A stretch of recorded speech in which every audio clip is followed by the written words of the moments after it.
안녕하십니까.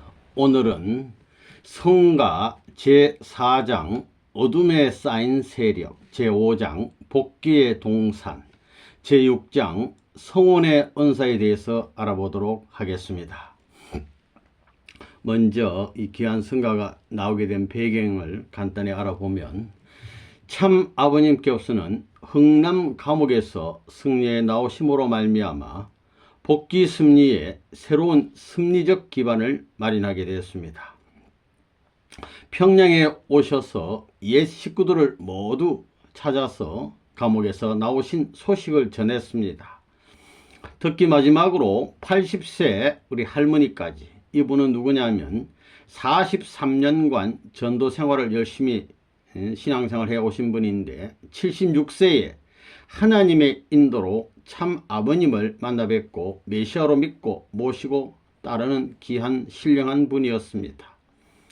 이분을 찾는데 일주일 만에 겨우 찾아서 가니까 사경을 헤매는 그런 상황이었습니다. 그래서 김원필 선생께서 우리 선생님이 추로 가심을 내가 대신 전화로 왔다고 이렇게 알리니까 그분이 사경을 헤매는 상황 속에서 알았다는 그런 표시를 하고, 그래서 이제 돌아오게 됐습니다. 참 아버님께서는 옥중에서 찾으신 제자들과 또 옥중에 계실 때에도 감옥에 가셨다고 신앙이 변하는 게 아니라 옥중에 가시더라도 불변의 신앙으로 모시고 기대온 식구들을 중심 삼고 새롭게 복귀 심리를 시작하셨습니다. 그러나 48년 9월 9일 북한 공산 정권이 수립된 북한 땅에서는 뜻을 펼칠 수 없게 되었습니다. 그래서 참 아버님께서는 북한 땅, 참 아버님은께서 북한 땅 평양에서 뿌린 피와 땀과 눈물과 사랑과 정성의 씨앗들은 때가 되면 반드시 큰 나무로 자라서 꽃피고 열매를 맺게 될 것입니다. 아버님은 평양 도성을 염려하면서 이제 떠나게 됐습니다. 12월 2일 후퇴 명령이 떨어졌고 중공군들이 막 진입하는 이런 입장이었습니다. 그래서 마지막으로 12월 4일 날 평양을 출발하게 됐습니다. 남한 오정을 간단히 살펴보면, 참 아버님께서는 직접 찾으신 북한 여성 식구 대표, 그러니까 옥세현, 지성도, 정다롱님 이 세 분 3대권 여자형이라고 합니다. 이분들과 공산세계 대표 가인 입장인 동시에 평양 기독교 대표인 김원필 선생, 그러니까 김백문을 대신한 인물도 되고 기독교 대표인 신부 대신격 인물로 아버님이 삼으셨다고 합니다. 그래서 김원필 선생, 그리고 옥중 제자 대표 박정화 씨, 이 사람은 천사장격이라고 합니다. 이분들과 이제 남하를 하게 된 겁니다. 옥세연 이 선모님은 아버님께서 먼저 가라고 그렇게 해서 내려가시고, 지성도, 정다로 이분들은 전쟁 와중이라 직접 만나지 못한 이런 분들을 하늘이 계시를 줘서 남한에 가서 선생님을 만나도록 해라. 이래서 이런 분들은 각자 이렇게 내려가게 됐어요. 그리고 문정빈, 주창욱 이 제자는 감옥 제자인데, 흥남 감옥 제자인데 평양까지 따라온 분들인데 심부름 갔다가 전쟁 와중이라 시간이 안 맞고 이렇게 헤어지게 된 분들입니다. 예. 일단 부모님께서는, 아버님께서는 하나님 모시고 참 아버님과 김원필 선생님 그리고 박정화 씨 이 세 분이 삼위기도를 이루어 가지고 이제 내려오게 됐습니다. 남하게. 문제는 박정화 씨인데 이분은 다리가 부러져 가지고 기부스를 한 상태입니다. 그래서 부모 형제도 이건 안 된다 해서 너는 혼자 있으라 해서 버리고 간 사람인데, 이분을 아버님이 자전거에 태우고 그걸 밀고 끌고 이렇게 하고 김원필 선생님은 또 짐을 지고 이렇게 해서 세 분이 남하게 됐습니다. 대동강 다리가 파괴됐습니다. 유엔군이 폭격으로. 그래서 할 수 없이 망경대 저 하류 쪽에 한계라는 곳에서 밤에 조용히 이제 배를 타고 대동강을 건너는 겁니다. 예, 건너는데 이 박씨가 키가 얼마나 크냐면 6척 거구라고 합니다. 한 2m에 육박하는 큰 사람인데 이 사람을 자전거에 태우고 이제 남하게 됐습니다. 피난민이 얼마나 많은지 인산인해를 이뤘다고 합니다. 길거리에 막 꽉 찬 거죠. 이거 막 비집고 이렇게 내려가는 겁니다. 예. 그렇게 해서 이제 중하에서 하룻밤 주무시고 흑교, 황주를 거쳐가지고 이렇게 가는 길인데 흑교와 황주 사이에 30도 경사 고갯길이 있어가지고 이거 넘어가야 되는데 자전거 끌고 올라가다 하면 미끄러지고 올라가다 미끄러지고 반복해야 됐다고 합니다. 그러니까 박종화 씨가 하는 말이 선생님 저를 놔두고 두 분만 내려가시오. 나는 영 죽어도 그만이고 막 운명에 따르겠습니다. 막 이런 식으로 말을 하니까 참 아버님께서는 하나님께 맹세한 우리들이다 말이야. 살고 죽는 것은 하나님에 의해 정해질 일이지 자기 마음대로 결정할 일이 아니다. 어차피 결의하고 출발했으니 끝까지 가는 거다 이러고 다시는 그런 소리 하지 말라 이렇게 하고 이분을 그 묵은 분을 업고 고개를 넘었다고 합니다. 이때 아버님이 나중에 생각이 복귀의 길에 이상 어려운 일이 있을지라도 그것을 받아들이며 그러한 길이 한평생 계속될지라도 나는 간다. 이런 각오를 하나님께 맹세할 수 있는 좋은 기회다 라고 생각하면서 아버님 이 사람을 업고 넘었다고 합니다. 예. 그래서 이제 또 출발해서 황제에서 출발해 가는데 이 찻길이라든가 이 평평한 좋은 길은 군인들이 철수하는 걸 다 쓰고 이래서 막 논두렁 밭두렁 울퉁불퉁한데 막 이런 데를 가니까 얼마나 힘든지 모르죠. 이렇게 해서 가다가 저녁 되면은 아무 빈집에 들어가서 간단히 또 뭘 끓여 먹고는 또 거기서 주무시고 또 새벽 일찍 출발하고 이런 노정이 이제 반복되는 겁니다. 이 가다 보면 때로는 비행기에서 기총소사 따발총을 막 탁 쏘는데 순식간에 주민들이 200~300명이 총 맞아 쓰러진답니다. 이 아군과 피난민과 적군을 구별해야 되는데 잘 못하고 막 이렇게 쏘는 거예요. 막 때로는 폭탄도 떨어뜨리고 가고 이러면 막 수많은 피난민들이 막 죽는답니다. 그러다 보면 막 피하다 보면 애기들 엄마들 막 가족끼리 헤어지면 다시는 못 만난다. 이런 일이 참 비참한 일이 막 벌어지고 하는데 이 총 맞고 죽은 사람들과 또 가다 보면 며칠 전에 벌써 날씨가 추우니까 죽어서 막 길거리에 돌처럼 굳은 시체 있는데 막 어떤 데는 막 복잡해서 이 시체를 안 밟고 넘어올 수 있는 이런 환경도 있답니다. 그래서 막 시체도 밟고 넘어왔다고 그랬어요. 예. 이런 참 비참한 민족의 전쟁의 그런 상황이었습니다. 그러면서 이제 아버님은 이제 사리원을 통해서 봉산군, 하성, 해주 가까이 와서 동해주로 빠졌답니다. 그래가지고 어디 갔냐면 청단에 도착했습니다. 청단. 여기 청단에 도착했을 때 무슨 일이 있었냐면 어떤 사람이 정보를 주는데 그 앞으로 이 청단에서 이제 그쪽 해주를 해주로 해서 내려갈 판인데 그게 공산군들이 중공군들이 점령해서 가면 큰일 난다고요. 그러니까 용매도로 가서 배 타고 인천으로 사람들 많이 가니까 당신도 그쪽으로 가시오 이렇게 정보를 주는 겁니다. 그래서 아버님과 김원필 선생하고 박정화 선생께서 가만 생각해 보니까 박정화 씨 이게 사람 무거운 사람 걷지도 못하는 사람 이거 참 데리고 가야 되는데 이런 어려운 문제도 있는 데다가 어디 빨리빨리 뛰지도 못하잖아요. 어디 무슨 공산당이 있으면 빨리 뛰어야 되는데 못 뛴다고요. 또 아버님은 감옥에서 나온 지 얼마 안 돼서 머리가 이제 없어요. 빡빡 깎였단 말입니다. 그러니까 인민군으로 오해서 만나면 총살당할 가능성이 있어요. 신분증도 없어.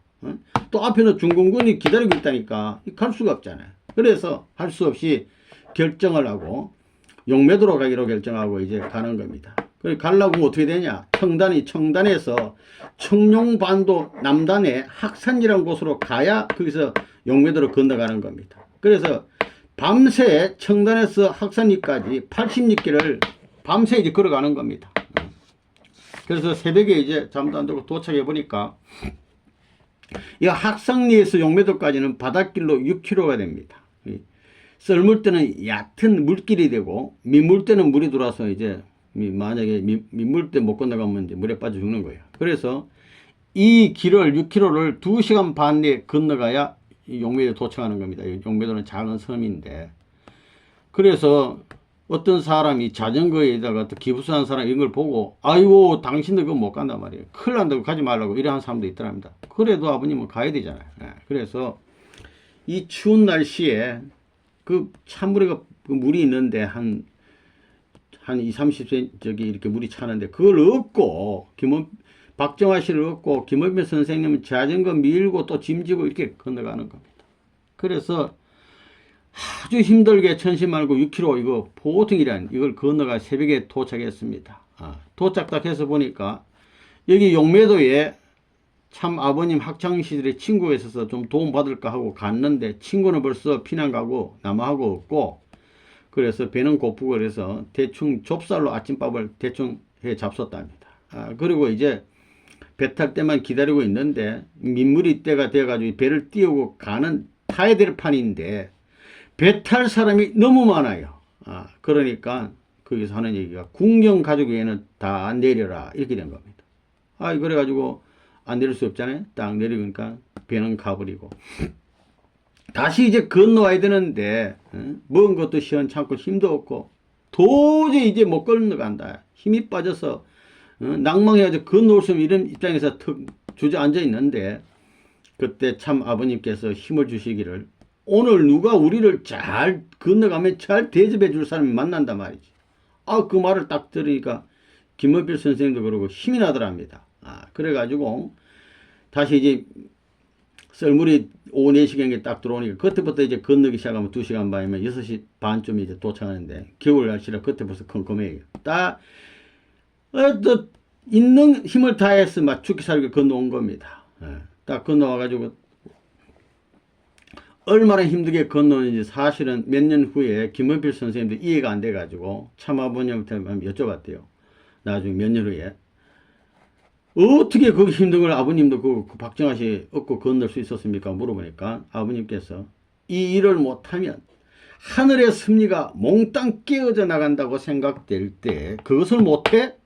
그보다 더한 무엇인들 못할까? 막 이러면서 아버님이 말씀을 하시더랍니다. 이거 용매도 정신, 불가능을 가능케 하는 정신. 참 아버님은 흥남 감옥에서도 이런 정신으로 1300 가만히 비료포대 이거 책임한 것 같습니다. 그래가지고 이제 힘들게 청룡반도로 돌아왔는데 오자마자 향토 방위군한테 검문 검색을 당해가지고 체포됐어요.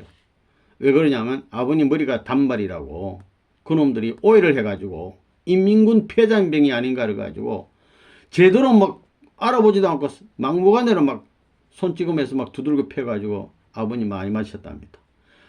그래가지고 그게 아니다고야. 이분은 기독교 교역자다 막 이러니까 그렇다면 물어본다 그래서 성경 구절을 막 질문하는데 아버님은 따닥딱 대답 다 잘하니까 이상하다. 그래가지고 그러면 소지품을 검사해보자 하니까 거기에 성경 아버님 보시는 성경이 딱 나오니까 이놈들도 인정을 하고 그리고 풀어주더랍니다. 그리고 가까스로 풀려나서 실컷 얻어맞고 얼마나 분합니까? 분한 마음에 이제 어두운 밤길에 또 어디 가서 잠을 자야 되니까 투벅투벅 걸어가는데 저쪽에 큰 저수지 있는데 그 옆에 불빛이 보여가지고 그걸로 이제 찾아갔답니다.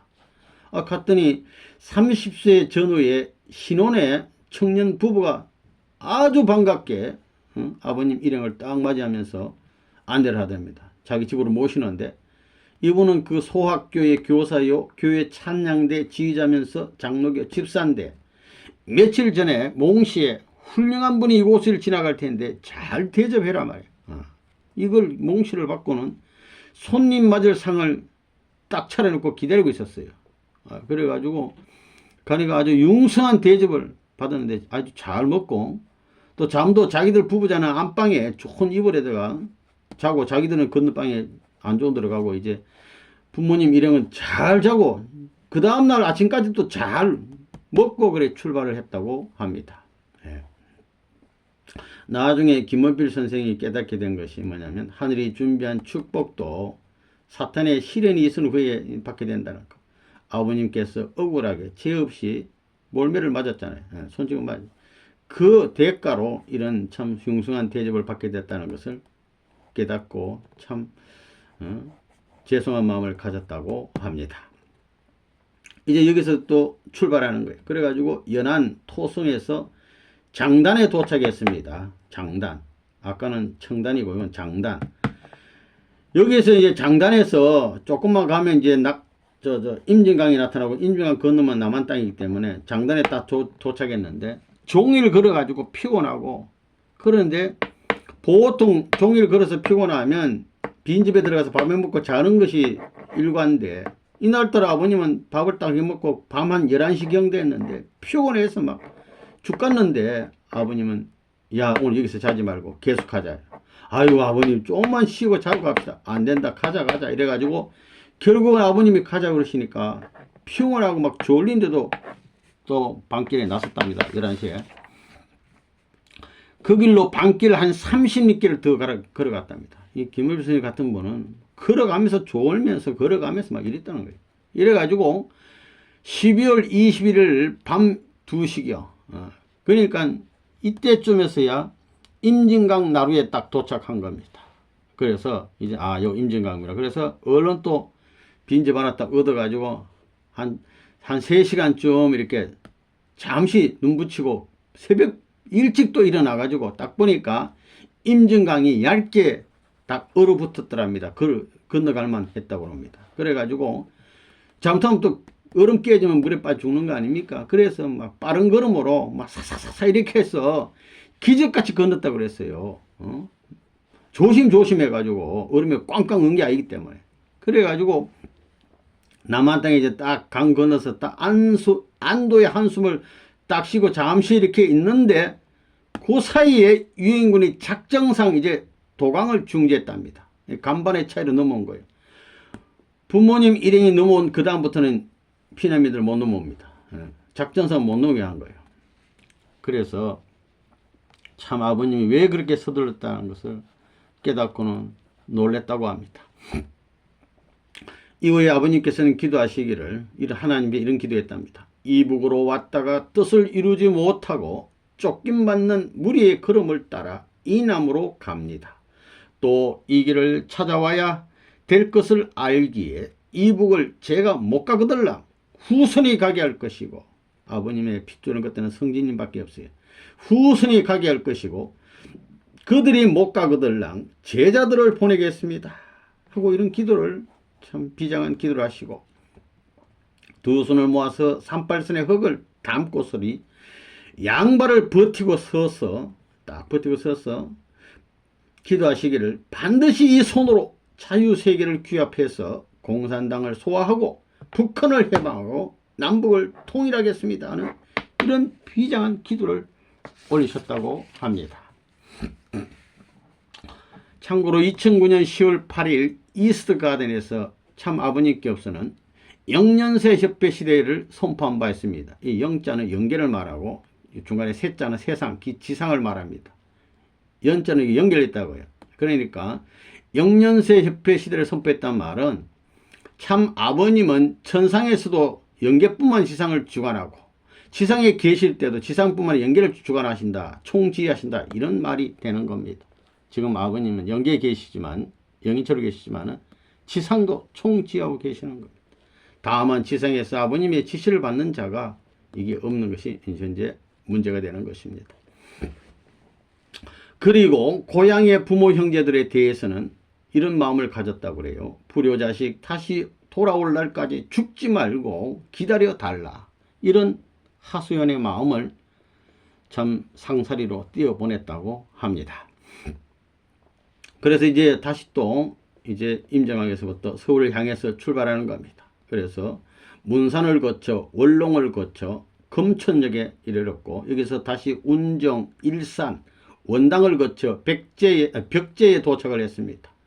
거기서 다시 신도읍을 거쳐 화전역에 도착했고 수색을 거쳐 서울의 마포나로, 이 한강인데 마포나로에 12월 27일 이 도착해서 한강을 건넌 겁니다.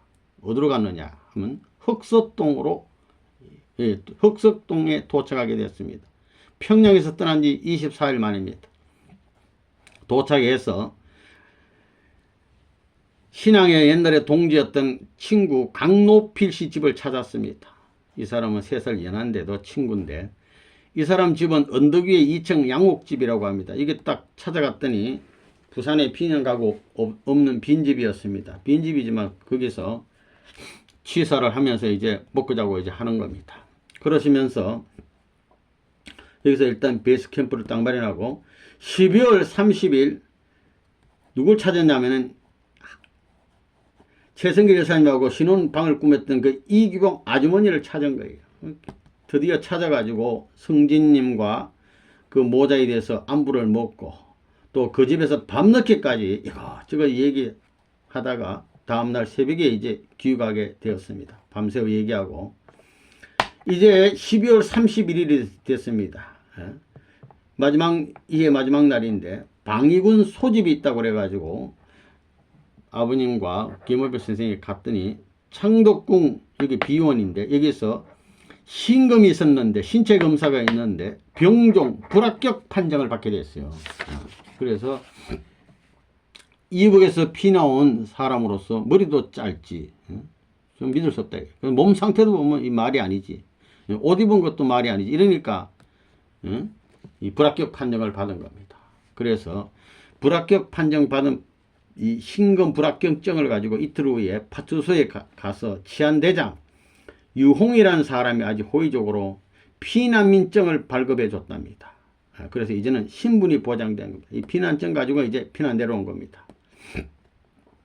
이런 차제에 유엔군하고 공산당하고 싸우는데 전세가 역전돼 가지고 이제 일사후퇴를 하게 됐습니다. 그래서 드디어 아버님은 서울에서 자리를 못 잡고 부산으로 이제 향하게 됐습니다. 새로운 섭리가 서울서 출발 못하고 부산에서 하게 된 겁니다. 그래서 1965년 1월 26일 아버님께서는 부산에 와서 이런 효를 주셨어요.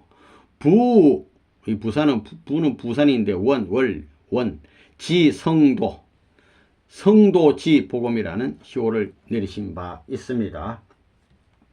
아버님께서는 서울을 떠나서 성남을 거쳐 이천으로 해서 장호원으로 해서 충북의 목계라는 곳을 거쳐가지고 원주로 갔습니다. 여기서 다시 중간중간에 이제 주무시는 거예요. 그 다음에 제천에 가서 제천의 단양을 거쳐 충주 용천 거쳐서 수안보를 거쳐가지고 문경세제를 넘게 됐습니다. 이거 높은 산을 넘는데 이거 올라가다가 내려가고 또 미끄러지고 이게 수없이 반복하다가 안 되겠다 해서 결국은 업어서 올라가서 좀 쉬다가 또 업어서 내려놓고 업어서 내려놓고 이렇게 해서 넘었답니다.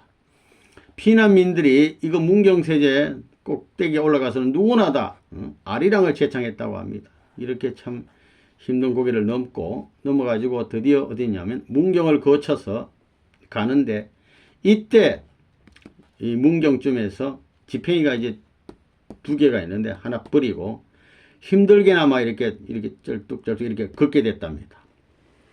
이런 상황에서 언성을 거쳐 마성을 거쳐 가은이라는 곳에 도착을 했습니다. 가은. 예? 문경 가은이라는 동네가 있는데 여기 이제 저녁에 딱 한 농가에 도착했는데 무슨 땔감이 있어야 밥을 해먹을 판인데 땔감이 없어요. 그랬는데 아버님이 야야 뒤산으로 조금 오러가면 땔감 그 많이 있다 가봐라 이렇게 해서 가니까 있더랍니다. 그래 그걸 가지고 이제 취사를 해서 이제 저녁 식사를 간단히 하는데 박정아 씨가 저녁 먹으면서 하는 얘기가 아무래도 아버님 이상하다. 어떻게 아셨냐고요. 그래서 그 나무를 어떻게 있는 걸 아셨습니까 했더니 아버님께서는 그 나무는 몇 년 그러니까 무덤을 옮겨 장사하고 쪼개는 관인데 그 관 주인 영인이 나타나 가지고 그 쪼개놓은 거 가지고 불 떼고 영적 혜택을 좀 받기를 원합니다. 이런 했다고 합니다. 그래서 아버님 알겠다면 그럼 그래라 이렇게 해서 아버님이 허락하시고 이걸 갖다 쓴 겁니다. 이렇게 해서 다시 또 함창, 이게 함창은 상주 함창을 말합니다. 함창을 거쳐서 점촌, 예천, 풍산, 안동, 어성을 거쳐서 어성에 와서는 빈 가게에서 또 뭐 집이든 가게든 빈 데 가서 자는 거예요. 여기서 딱 주무시고 그 다음에 또 도리온을 거쳐서 쌍계로 갔는데 여기서 지팡이 나머지 하나 남은 것도 다 버렸답니다. 그러니까 이제 지팡이 없이도 이제 조금 이제 걷게 된 거예요. 그런데 사실은 도리온에서 쌍계로 길을 잘못 든 겁니다. 다시 도리온으로 나와가지고 우보 신령을 거쳐 영천에 도착했습니다. 1월 18일 날 부모님이 영천에 딱 도착했는데 도착하시고 나서 시장에 가시더니 떡과 팥죽을 사 오셨다고 합니다. 그리고 나서 영천역전을 잇는 큰 다리가 있는데 그쪽에 철길 뚝에서 아버님 품속에서 20장 여장의 편지를 꺼내시더니 그걸 쭉 읽으시더니 찢어가지고 강물에 확 뿌려버리셨습니다. 예. 그 내용인 적선 이날 1월 18일이 무슨 날이냐면 평양에서 뜻을 놓고 맹세한 식구들이 있었는데 그때 그 식구들을 위해서 축도 기도해 준 날이라고 합니다.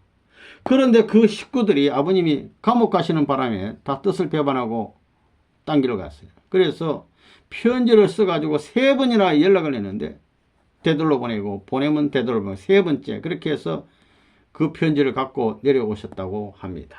그래서 여기서 이제 드디어 마음 정리를 하고 이제 찢어버리고 떡과 팥죽을 나눠줘서 나누어서 먹었답니다. 이제 떡과 팥죽 먹고 그 다음에 이제 영천을 또 지나서 쭉 가는데 해질 무렵에 어디 도착했냐면 근천에 도착을 했습니다.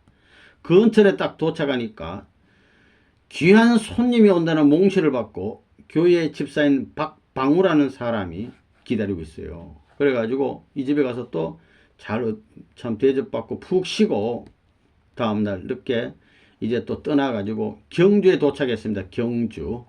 가니까 피난민들이 많으니라 어디 잠잘 곳이 없어요.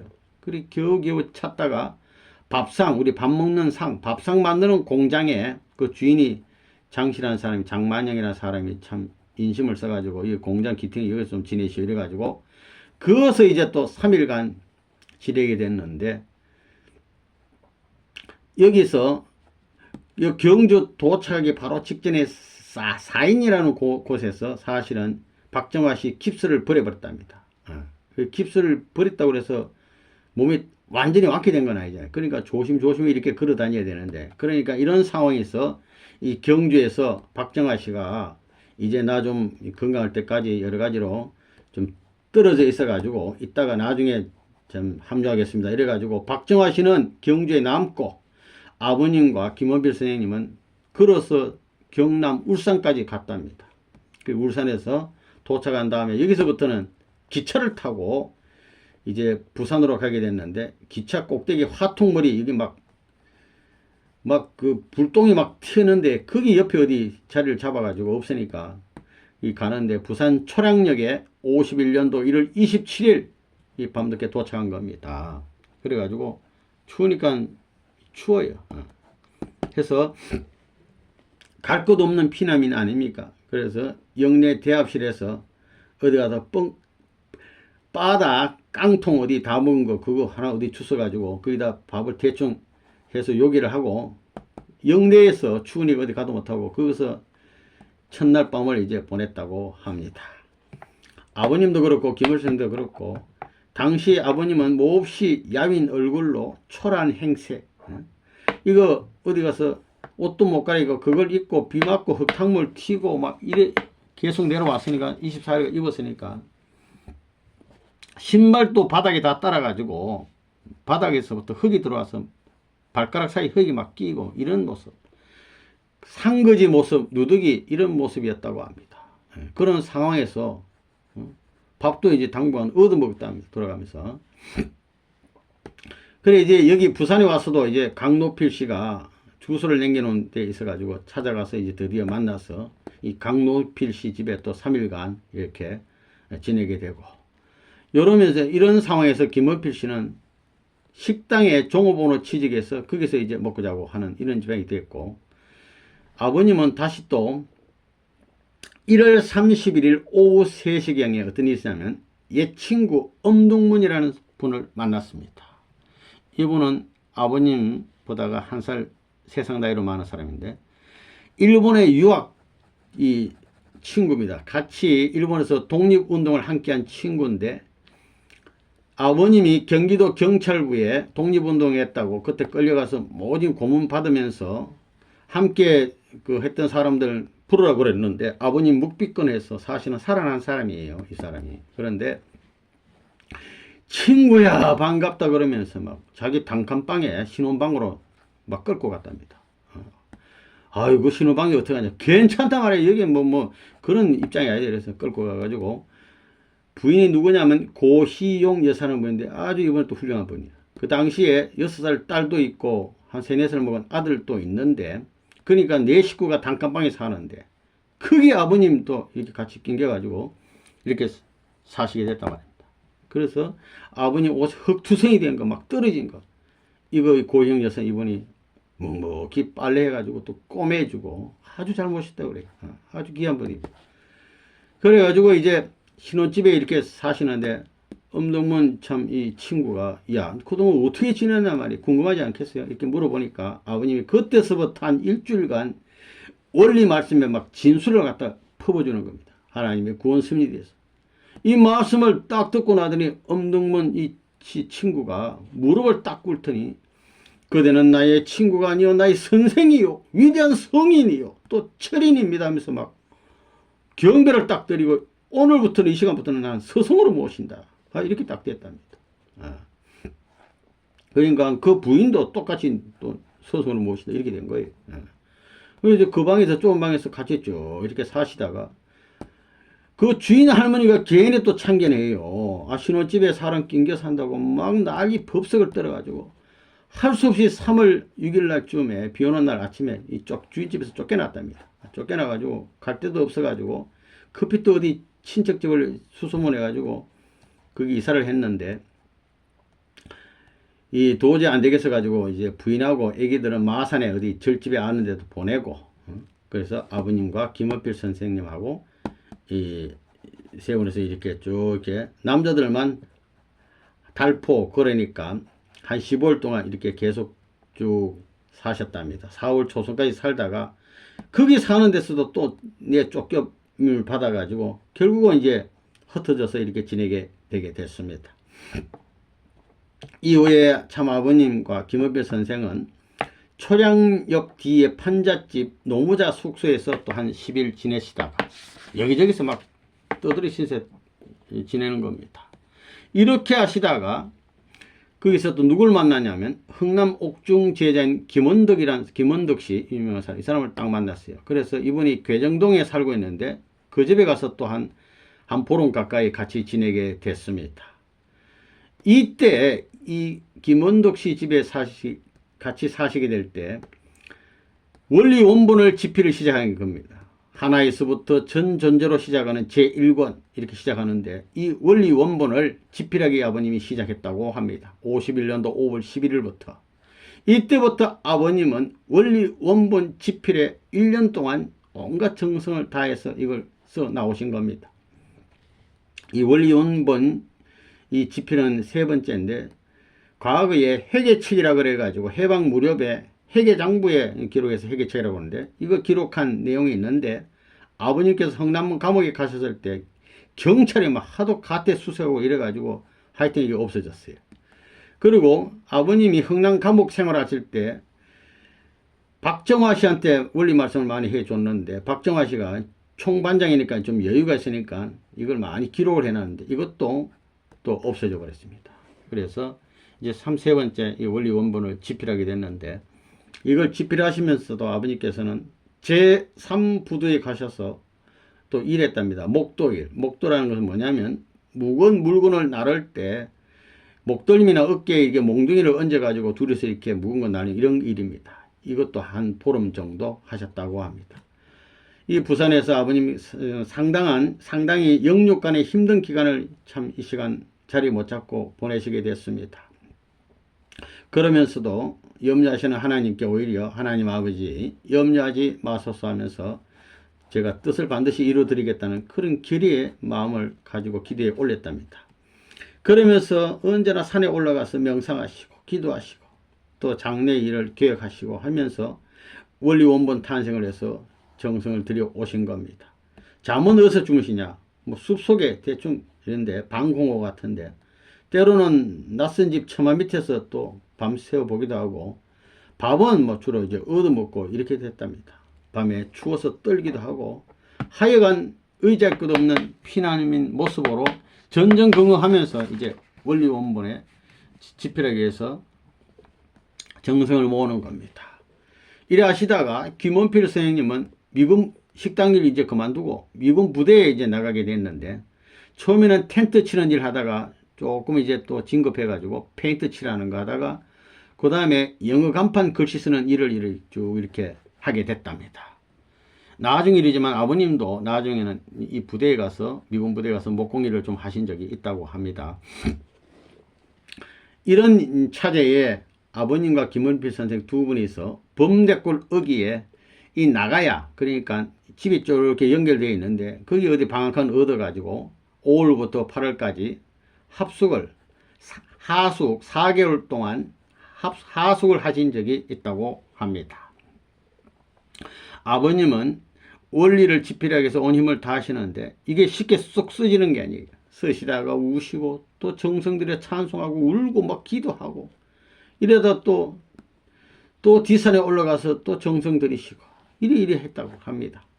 또 식구들이 찾아와 함께 이제 예배를 또 드릴 때는 엄동문 선생이 이분이 노래를 잘 하신다면 그래서 노래를 막 되풀이 시키시고 또 옥세현 이 모친께서는 주일날과 수요일에 딴 데 사셨는데 오셔가지고 빨래를 밀린 빨래 같은 거 다 해주시고 뭐 부엌일 같은 거 이런 거 뒤수발도 다 하시고 이렇게 했다고 합니다.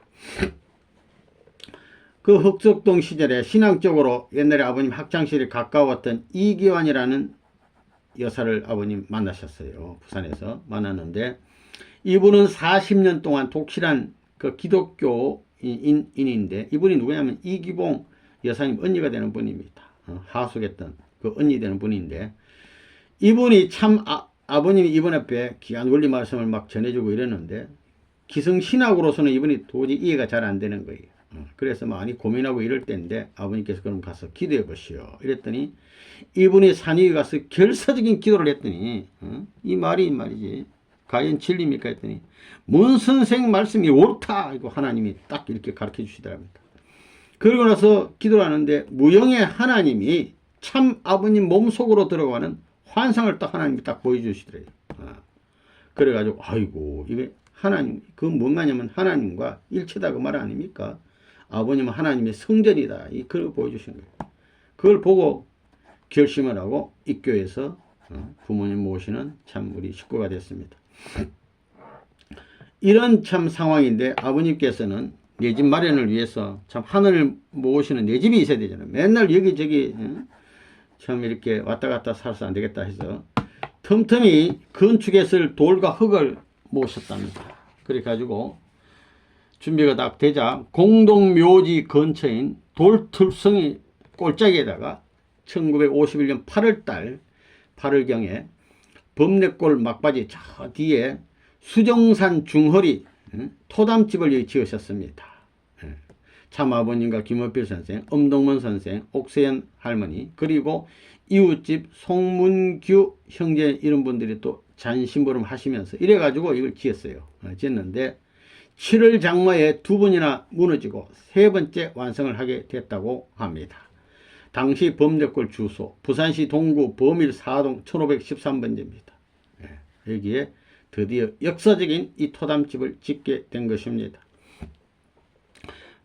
토담집은 2평 정도의 단칸방인데 조그만해요.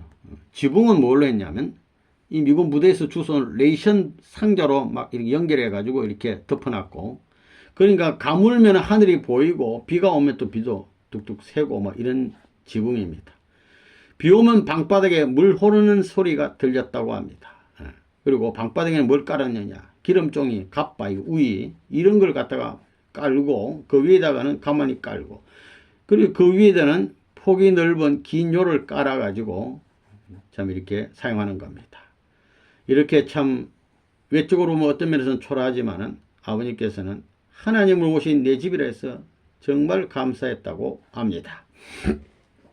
토담집 시절의 참 아버님 모습은 덥수룩한 수염에다가 검은 얼굴, 초라한 모습이었다고 합니다.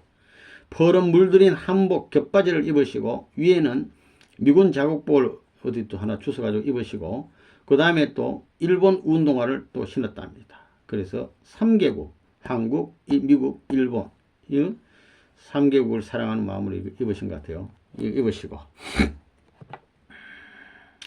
이후에 1951년 9월 그러니까 토담집 다 짓고 난 이후부터는 아버님께서는 김원필 이 선생님 직장 일과 그 부업을 많이 도와주셨답니다. 그래서 원리 말씀 준비지만은 장례 기획도 하시면서 김원필 선생님이 이거 일하는 걸 많이 도와줬답니다. 두 부업 하시는데, 김원필 선생님은 미군 부대에 일하는과 동시에 미군들 사진을 가지고 와서 그 초상화를 그려주는 겁니다. 그리고 이제 그걸 부업으로 아는데, 당시 아주 일찍 출근하고 늦게 퇴근했다고 그래요. 왜냐하면 퇴근하고 난 다음에 일일이 또 미군들 앞에 사진을 받아오다 보니 항상 밤늦게 퇴근하면, 참 아버님은 김원필 선생님을 자녀 대표로 삼으시면서 최대 정성으로 수고하시고 또 위해주고, 또 그래서 이분이 출근할 때면 말 아래까지 쭉 가서 따라가서 배웅해주고, 그리고 이제 돌아와서는 낮에는 저녁에 부업할 그 재료 사가지고 털도 만들고 준비 작업 다 하는 거죠. 또 시장 보고, 김원필 선생님은 거기 미군 부대에서 저녁 먹고 오시니까 알아서 빨리 저녁 식사를 딱 끝내고 식구들하고 멀리 또 동국 밖에 나가서 기다리고 있다가 오시면 만나가지고 반갑게 만났답니다. 이건 뭐 아주 반갑게 만나가지고, 그러니까 서로 존경과 사랑, 부모와 자녀, 스승과 제자의 그런 참사랑 아니겠습니까? 그 맛은 진짜 느껴보지 않아서 모른다 할 정도로 그렇게 참 반갑고 그랬답니다. 그래서 만나가지고 딱 와가지고 사진 받아온 걸 가지고 새벽 1시나 2시나 막 늦을 때는 4시까지 그걸 초상화를 그리면 20장 30장도 그랬다고 합니다. 그러면 잠깐 잠자야 돼요. 한 시간. 그걸 5시에 출근해야 됩니다. 왜냐하면 군인들이 새벽 일찍 6시나 7시에 이동하기 때문에 그린 거 빨리 가지고 갖다 줘야 이제 돈 받지. 아니면 이동해버리면 안 되잖아요. 그래서 또 일찍 출근하고. 참 아버님께서는 밤새도록 이 그림 그릴 때 주무신 게 아니라 옆에서 계속 지켜보시고 도와주시면서, 잠깐 1시간 잔떨고 아버님 안 주무시고 이따가 다 준비 다 해놓고 출근할 준비 다 해놓고 다 깨워서 보내고 그러셨다고 합니다. 아버님 고생 얼마나 하셨습니까? 이러면서 원리 원본 집필을 또 계속 하신 거예요. 그러니까 또 밤에 산에 올라가서, 아버님은 산에 자주 올라가셔가지고 정성되시고, 부산도 도성을 바라보면서 명상도 하시고, 또 새벽에 또 산에 또 올라가 또 기도하시고, 또 찬송도 하시고, 참 아버님의 울음 섞인 음성의 기도 소리를 듣고 또 찬송 소리 듣고 잠을 깨곤 했다고 합니다. 항상 일찍 일어나서 울면서 기도하시고 또 울면서 찬송하시고, 어떤 때는 잠을 깨워가지고 캄캄한 밤인데 야 산에 같이 올라가자 이래서 김우일 선생을 깨워가지고 아버님과 산에 올라가서 또 기도하시기도 하고, 이렇게 정성을 모았다고 합니다.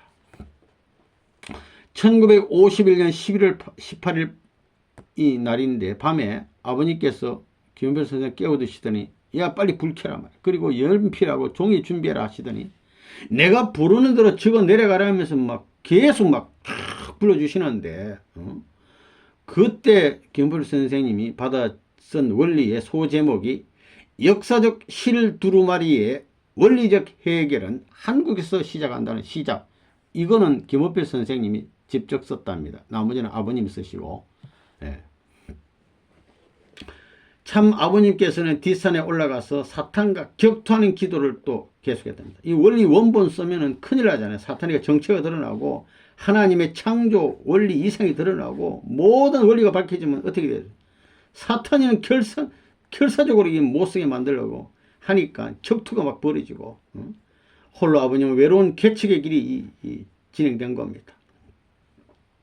당시 부산 항구에는 군수 무자를 실은 많은 배들이 왔는데 50척, 많을 때는 100척 이상도 오는데, 그걸 아버님이 이렇게 바라보시면서 저 대를 건너가서 심정의 인연의 시 말씀 진리 이거를 저 나라에 가서 내가 뿌려 놔야겠다, 그런 생각도 하시고, 내 손으로 저런 배를 만들어서 금이 환영할 수 있는 때가 올 것이다, 이런 또 아버님이 구상을 하시고, 그러면서 늘 식구들을 기다리는 그리움에 사무친 나날을 보내게 됐답니다. 이런 아버님을 위로하기 위해서 하나님께서는 큰 상선 위에 앉은 참 아버님 주변에 수많은 식구들이 밀려오는 환상을 보여주시기도 했다고 합니다. 이 무렵에 참 아버님의 심정이 어떻겠습니까? 사탄의 그 핍박에 식구들을 또 사랑하는 마음에 여러 가지 환경적으로 어려운 가운데 정성에 정성을 다하던 이런 상황에서 어둠에 쌓인 세력이라는 성가를 만드신 겁니다. 1951년 토담집에서 아버님이 작사하시고 김덕진이라는 사람이 작곡가가 54년도에 작곡한 곡인데 참 아버님 수첩에서 김원필 선생님이 발견해서 찾아가지고 이게 이렇게 만들어진 곡이 되겠습니다. 전쟁의 참화 속에서 민족의 아픔을 함께 느끼면서 막 시체를 밟고 넘어왔잖아요. 어려운 환경에 식구를 그리워하면서 일면 원리 원본을 써 가시면서 방해하는 사탄과 치열한 싸움을 하면서 장차 있을 승리 노정을 계획하면서 외롭게 개척해 가시는 참 아버님의 심정이 담긴 노래가 바로 어둠에 쌓인 세력 이 노래가 되겠습니다. 이렇게 아버님 고생하시다가 1952년 5월 10일 오전에 원리 원본 집필을 완성하게 됐습니다. 거기 보면 이렇게 깨끗하게 쓴 게 아니라 교정 교율도 이렇게 막 이렇게 고치고 이렇게 한 거예요. 여기까지 완전히 완성이 딱 된 겁니다. 국한문으로 흐림처럼 막 이렇게 속기로 빨리 연필로 쓰신 글씨입니다. 그게 이제 원리 원본인데 기록 제1권, 기록 제2권, 기록 제3, 기록 제4권, 기록 제5권 이래가지고 5권까지 있는데 총 한 700쪽이 된답니다. 이런 원고를 아버님이 딱 쓰신 거예요. 이날 오후에 원리 원본이 완성된 이날 오후에 강현실 전도사가 찾아왔습니다. 소문 듣고 이거 가야 되나 말아야 되나 한 일주일간 자기 스스로 기도했답니다. 결심해서 가지고 아버님 만나 뵈러 왔는데 그때 아버님은 산에 산기도 가셨어요. 그리고 옥세현 선모님이 산에 올라가셔서 아버님 모시고 와가지고 이제 말씀을 듣는데 첫날부터 조그만 방 안에서 그 큰 소리로 아버님이 막 강의를 하시고 이랬답니다. 예.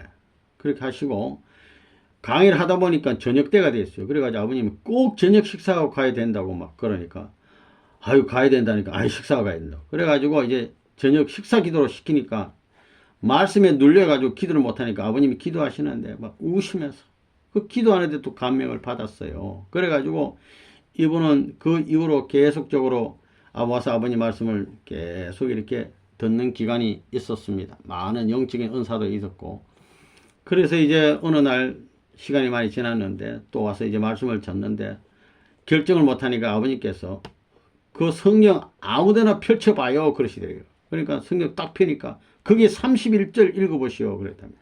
이 마태복음 14장 31절 보면 베드로가 예수님 못 믿는 그 장면 나오다 물에 빠지는 장면 나오는데 그게 뭐라 쓰였냐면 믿음이 적은 자에 왜 의심하느냐 의심하였느냐 이게 딱 적혀있더랍니다. 이 보시오 이거 내 말 아니잖아 하나님 말씀이잖아 왜 의심하냐고 믿으라고요. 이래서 결국은 이분이 나중에 참 기도하는 가운데 하나님의 음성을 듣고 최종적으로 결정하고 우리 식구가 됐습니다. 52년 8월 달에 된 겁니다. 이 이후에 그 다음에 두 번째로 1952년 12월 1일쯤에 이완 목사님께서 성모님의 인도로 또 식구가 되고 이렇게 됐습니다. 그리고 이 원리 원본은 어떻게 되냐면 아버님이 허락하셔서 이게 필사를 하게 됐습니다. 필사. 뺏게 쓴다는 거죠. 그래서 강현실 순회사님도 뺏게 쓰고 김원필 선생님도 쓰고 이수경 선생님도 쓰시고 유현일 회장님도 쓰시고 왜 필사를 했냐면 본인이 공부를 위해서도 했지만은 만약에 원리 원본 아버님 쓰니까 한 권 딱 있는데 이게 분실되면 어떻게 됩니까? 큰일 나잖아요. 그러니까 안전장치로서 여러 권 필사를 또 해놔야 되는 거예요. 잘하신 겁니다. 이렇게 해서 이게 다 나머진 겁니다. 그 당시 범내골 식구로서는 어떤 분이 계셨냐면 김원필 선생님, 옥세현 선모님, 강현실 여사님 이분은 김재산 권사님부터 전도를 했어요. 강현실 선생님은 아까 했지만 이기환 씨 이분하고 그 딸 백희수 씨 또 송기주 씨하고 그 자녀분들이 효숙, 문규, 송방송 이분들이 또 식구가 되셨고 박윤념, 박경도 남매분인데 이분들 그 다음에 이분들이 전도한 미국 사람 하나 그 다음에 제종재 문송영 선생이 있었습니다. 이 육촌 동생 되는 분인데 그 다음에 지성도 할머니 정다록 여사님 정덕은이라는 분이 또 있었고 이완 목사님 계셨고 또 전도한 오용춘 여사님이 있습니다. 또 이숙기 씨라는 분이 또 살림을 많이 이렇게 하시는 분인데 계셨다고 합니다. 이 토담집 시절의 귀한 식구분들 되겠습니다. 이런 차제에 52년도 11월 중순 추운 어느 날인데 성진님과 최성길 여사께서 아버님 연락받고 이제 내려오신 거예요. 한 7년만 안 되겠습니까? 7년 만에 만나는데. 하여튼 그래서 아버님 만나서 얘가 성진인가 그러니까 참 최 여사님께서는 많이 섭섭했죠. 고생 많이 했는데 이렇게 좀 무뚝뚝하게 나오니까 이건 목석 같은 사람인가 하고 생각하고 아버님의 심정과 뜻은 이해를 못하고 좀 오해를 한 것 같아요. 그래서 막 운동화 실은처럼 막 안방 들어가서 하여튼 좀 시끄러워졌답니다. 그러니까 이제 토담집에서 식구들이 같이 살았는데 살기 어렵게 됐어요. 성진님하고 같이 이제 한방 자는데 좀 시끄럽잖아. 그래서 막 주변에 흩어져 살고 되고 뭐 이렇게 됐습니다. 또한 6개월간 심리적으로 어머니 격인 옥세현 씨가 뜻적으로 모든 것을 의논하는 때라고 합니다. 그래서 부인이 와서 부인하고 의논해야 되는데 자꾸 옥세현 할머니하고 자꾸 모든 걸 의논하니까 이게 또 오해가 되잖아. 이거 뭐 있나 싶어서. 그래서 여러 가지 최성길 여사님 입장에서는 오해할 만도 한 이런 입장의 뜻을 완벽하게 모르는 입장에서는 오해할 수도 있는 이런 입장이 됐습니다. 그래서 식구들이 은혜 속에서 늘어나자 고려파 계통 그 주변에 계통에서 또 기독교인들이 반대를 하고 옥세현 우리 귀한 선모님 또 남편은 이 사람이 좀 문제가 있어요. 우화섭 장로라는 사람하고 그 아들들이 반대를 하는데 많이 찾아와서 반대를 많이 했답니다. 나중에 이분은 여기서 우리 교회를 수정동으로 이사를 갔는데 수정동 교회 때 이 우화섭 장로하고 아들이 부자지간에 찾아와가지고 아버님 멱살 잡고 벽에다 머리를 막 찌고 욕을 하면서 많이 때리고 갔답니다. 그러니까 아버님 이런 참 수모를 또 당하신 겁니다. 최성길 여사님은 계속적으로 이제 전부 다 오해가 쌓이니까 막 나중에 고발을 해가지고 토담집이 시끄러워진 거예요. 이래가지고 51, 3년 1월 달에 수정동으로 또 이사를 가고 뭐 거기는 혼자 사시게만 놓고 이제 이사 간 거예요. 또 2월 달에는 또 이사를 가고 또 3월 달에는 수정 5동 437로 이때는 수정동 여기 집을 사가지고 이사를 했는데 이때 이제 이봉훈 장로님 가족이 제주도에 있다가 오시게 됐습니다. 거기에 보면 이제 이수경 차남 이분은 36가정 어른인데 삼남 이무경 선생 그 다음에 차녀 문경 삼녀 형경 이렇게 해서 쭉 오다 나중에는 또 장남 장녀도 이분들도 다 이제 교회 식구가 됐습니다. 삼남 삼녀가 다 이봉훈 장로님 가정이 이제 교회 온전히 들어오게 됐습니다. 이거 수정동 시절 들어오신 분들입니다. 아버님은 집회는 언제나 은혜가 넘쳤습니다. 토담집에서도 그랬고 수정동 교회에서도 아버님이 정성으로 말씀을 하고 하면 막 신령의 역사가 벌어지고 은혜가 충만했어요. 입신, 예언, 환상, 방언 이북에서 한 똑같아. 그러면서도 또 가족적인 분위기고 은혜가 넘치면 또 시련이 있는 법. 하여간 또 여기 또 어떻게 알고 또 최 여사님 찾아오셔가지고 혼자 온 게 아니고 헌병대 군인 2명을 데리고 옥세현 모친 아들까지 하나 딱 데리고서 이 교회를 찾아와가지고 공포 분위기를 조성하면서 막 집에 불 지른다면서 막 사람을 방 안에 몰아넣더니 누군가가 아버님 애끼던 성경을 다 찢어버리고 살림살이는 다 박살내고 이런 일이 벌어졌습니다. 그리고 왕창 이렇게 짜들어 놓고 이제 간 거예요. 이렇게 해서 오용천 여사님이 아버님이 성경 찢은 거 얼마나 안타까워하시겠습니까? 국제시장에 가서 아버님 쓰시던 성경과 똑같은 거 어떻게 힘들게 찾아가지고 사가지고 와서 아버님께 또 드렸다고 합니다. 그러나 원리 원본은 무사히 있어요. 원리 원본.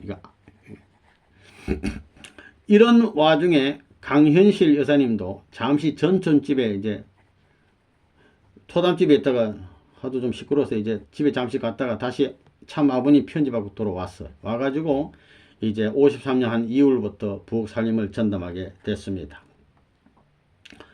이런 참 반대 역사가 있는 가운데 아버님은 수정산에 올라가서 눈물의 기도, 이 당시 아버님은 많은 눈물을 흘리셨습니다.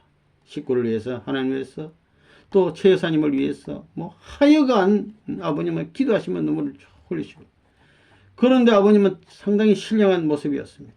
예, 늘 식구에서 기도하시고 식구들의 마음 일거수일투족 다 알고 계시고 신령과 진리로 예배하는 그런 분위기였습니다. 때로는 식구들과 노래하고 뭐 춤도 추고 이렇게 가정적인 분위기였다고 합니다. 아버님은 특별한 뜻이 있어서 이 당시에 김원필 선생님하고 정다록 여사님 이 두 분은 절대 신앙의 모델입니다. 김원필 선생님, 정다록 여사님 이 부부로 축복해서 가정생활을 시작했는데 나중에 36가정의 세 가정으로 통일교회 맏형, 장형으로 이렇게 축복을 받으신 분 되겠습니다.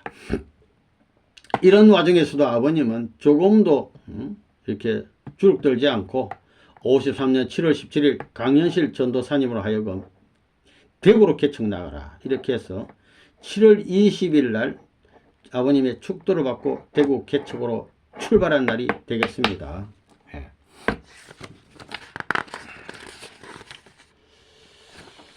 이러한 환경 가운데서도 외로운 피난민의 한 사람으로서 아무런 기반도 없는 가운데서 한 사람 찾으시며 복귀 섭리를 개척해 나아가시는 그 당시에 참 아버님의 심정과 사정, 안팎의 사탄의 모든 핍박 속에서 당신의 고통을 잊어버리고 하나님을 위로하시며 식구들이 흩어질까 그 염려하시면서 용기를 주고 은혜를 주고 희망을 주시고 하늘 대한 효의 심정으로 반드시 승리하여 하나님께 영광을 돌려드리겠다는 기리의 마음 또 감사의 마음을 담아서 핍박을 오히려 감사해요. 감사. 그러면서 지은 성가가 뭐냐? 이게 복귀의 동산하고 성원의 은사입니다. 둘 다 그 수정동 그 교회에서 53년도 참아버님 두 개 다 작사하시고 김덕진 씨가 두 곡 다 작곡했습니다. 이 수정동 교회 이런 어려운 시절에 만드신 곡이 되겠습니다. 어려움이 중첩되게 몰려올수록 이에 굴하지 않고 용맹스럽게 뜻길에 돌진해 가시는 우리 아버님이셨습니다. 그러면 간단히 4장 어둠에 쌓인 세력 가사를 보겠습니다. 1절 어두움에 쌓인 세력 이 몸에 잠겨 알 수 없게 유혹되는 그릇된 마음 나를 위한 그 무엇이 생각나누나 내 한 몸의 흑암 권세 시작되노나 내 한 몸의 흑암 권세 시작하노나 무지하온 이내 몸은 내 뜻을 받아 찾아주는 주님 심정 알지 못하고 자기만이 즐기려고 고집하노나 주는 울고 십자가에 또 달리노나 주는 울고 십자가에 또 달리노나 슬픈 세상 거두려고 내 주는 오셔서 험한 고초 그 한 길도 걸으시면서 애를 쓰며 죽을 죄인 찾아주시니 크신 사 무엇으로 보답을 하랴 크신 사 무엇으로 보답을 하랴 4절 사망세계 이기려고 무한히 애써 신랑 대신 나의 주를 찾아보려고 허덕이며 싸움하던 이내 신세가 오늘에야 주를 만나 위로를 받네. 오늘에야 주를 만나 위로를 받네. 하늘 영광 바라보니 내 마음 절겨 영생복락 찬 기쁨이 나에게 넘쳐 모든 죄에 삼키워서 죽을 이 몸이 오늘에야 참 생명을 다시 얻었네. 오늘에야 참 생명을 다시 얻었네. 6절 사랑하는 나의 신부 너 이제 왔나 나를 찾아 험한 곡에 넘고 넘으며 숨 막힐 때 나의 주님 부르던 모양 이 한 소망 얻으려고 참고 왔구나. 이 한 소망 얻으려고 참고 왔구나. 7절 어서 이리 와서 같이 즐기자. 너 위하여 지금까지 준비해 오던 감추었던 무한 보배 오묘의 사랑 너를 위해 준비했던 참사랑이라. 너를 위해 준비했던 참사랑이라. 제5장 복귀의 동산 되겠습니다.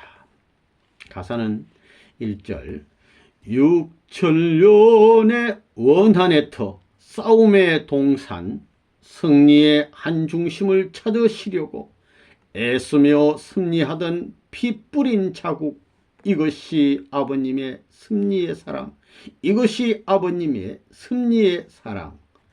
행복의 꽃 피어나는 자유의 섭리, 복되도다 희망의 꽃 피어나누나 즐겁고 기쁘도다 승리의 향기, 이것이 아버님의 바라던 소망, 이것이 아버님의 바라던 소망.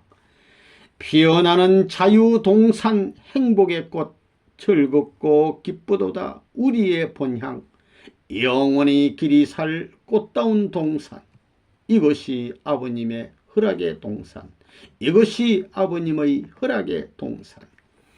영원한 섭리의 뜻, 지상의 이상, 아버님이 세우려던 본성의 동산, 기쁘게 향기 높여 영광 돌리라, 이것이 아버님의 창조의 영광, 이것이 아버님의 창조의 영광. 성가 제6장 성원의 은사, 우리 청평에 가면 많이 부른 노래입니다.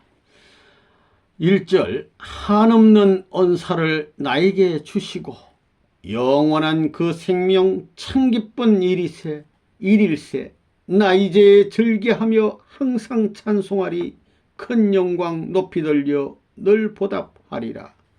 한 기쁨 찾으니 내 마음 즐기어 새 소망 높여서 늘 찬송하리라.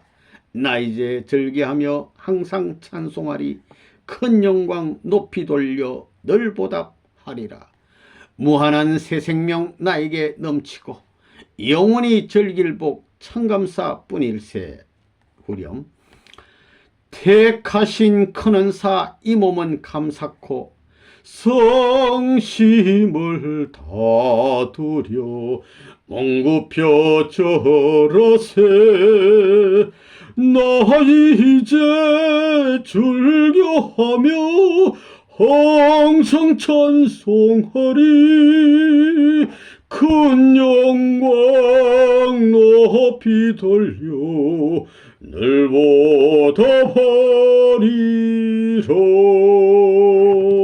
아주